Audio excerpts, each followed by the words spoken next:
नाजरीन, आज आप बखूबी से जानते हैं कि आज 55 दिन होंगे यहाँ पे CISF BSF के पेरेंट है उनको धरना देते हुए, और भाजपा सरकार को टस से मस नहीं हो रहा। इन गरीबों ने क्या बिगाड़ा हुआ? ये जम्मू कश्मीर का यूथ है, और जम्मू कश्मीर के यूथ की अगर बात करें तो जो अमीर हैं वो मर्सिडीज ऑडी में बड़ी बड़ी गाड़ियों में घूमते हैं, और ये गरीब तबके के लोग, इनको कहीं ना कहीं परेशानी है। परेशानी ये है कि उनके साथ कुछ वादे किए, वो वादे भी झूठे निकले। आइए मुलाकात करते हैं इनके साथ। जनाब, आज 55 दिन हो गए यहाँ पे आप लोगों को धरना देते हुए, और एडमिनिस्ट्रेशन का कोई भाजपा सरकार के बाहर, ऑफिस के बाहर आप बैठे हुए हैं, कुछ देखने को मिला? भाजपा ऑफिस की तरफ से कोई रिप्लाई आया आपको? सर रिप्लाई नहीं आया, सिर्फ इग्नोरेंस आया।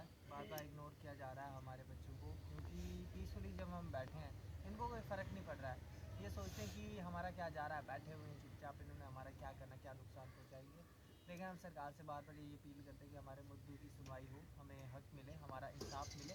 हम बार बार इनके नेताओं का भाषण देखते हैं, इंटरव्यू देखते हैं, जैसे जुगल किशोर जी पहले भी कल उन्होंने एक पार्लियामेंट में गलत स्टेटमेंट दिया था, हमने उसको भी उन्हें बोला कि क्या गलत स्टेटमेंट? सर उन्होंने वहाँ पे बोला था कि जब पार्लियामेंट में वहाँ गए कि ये जो बच्चे हैं इनको हम ज्वाइनिंग नहीं दे सकते, हम दूसरी भर्ती निकालेंगे, नए बच्चों को भर्ती करेंगे, तो इनको हम भर्ती नहीं देंगे क्योंकि इनकी एज होगी या वगैरह जो भी। तो मैं उनसे बोलना चाहता हूँ कि जब आप भर्ती दोगे नहीं तो आपने वादा क्यों किया था? चलो वादा नहीं किया तो जब वैकेंसी पड़ी आप बच्चों को ऑब्जर्व नहीं करें, वहाँ पे आप जाके बोलते हो न्यू रिक्रूटमेंट निकालेंगे।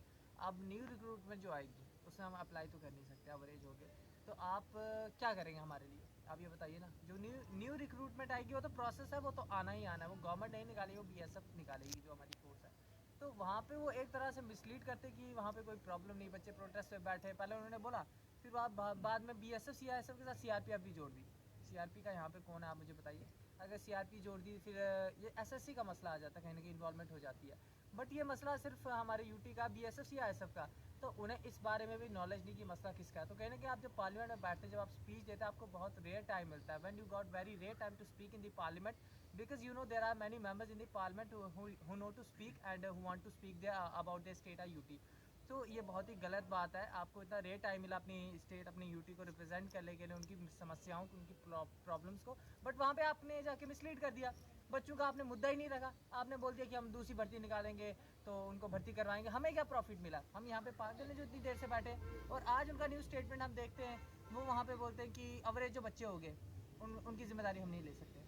मतलब कि डायरेक्टली उन्होंने हमें कट ऑफ कर दिया, बाहर निकाल दिया कि इनकी जिम्मेदारी हमारी नहीं, रिस्पॉन्सिबिलिटी हमारी नहीं है। तो जब उनसे पूछा गया कि क्यों, तो कहते हैं कि रूल्स एंड रेगुलेशंस होते हैं।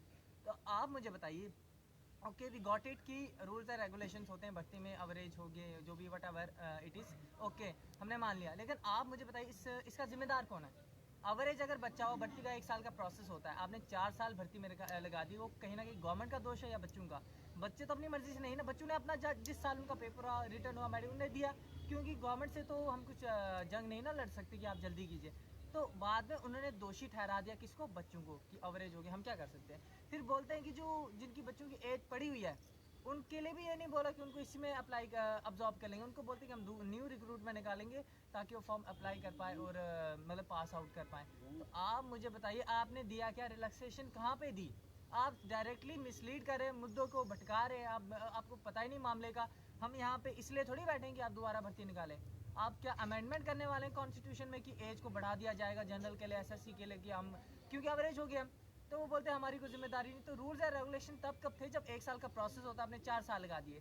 तो कहीं ना कहीं ये एक बहुत ही मिसलीड करने वाली बात है। आप MP हैं, आपको इतना यहाँ से चुन के हमने पार्लियामेंट में भेजा और आप ऐसी स्टेटमेंट्स देते हैं वहाँ पे, कहीं ना कहीं गुस्सा आता है और दुख उससे ज़्यादा होता है कि किस MP को हमने चुना। क्योंकि हम ये सोचते हैं कि आप जब पढ़ लिख के वहाँ जाते हैं, तो अगर उनकी पढ़ाई कम है, अगर उन्हें इतनी नॉलेज नहीं है, तो हमें वहाँ पे होना चाहिए। हम पॉलिटिशियंस नहीं है, we are not a political party जो भी एस्पायरेंट है या candidate, we are just aspirant of BSF और एज अ नॉर्मल बीइंग।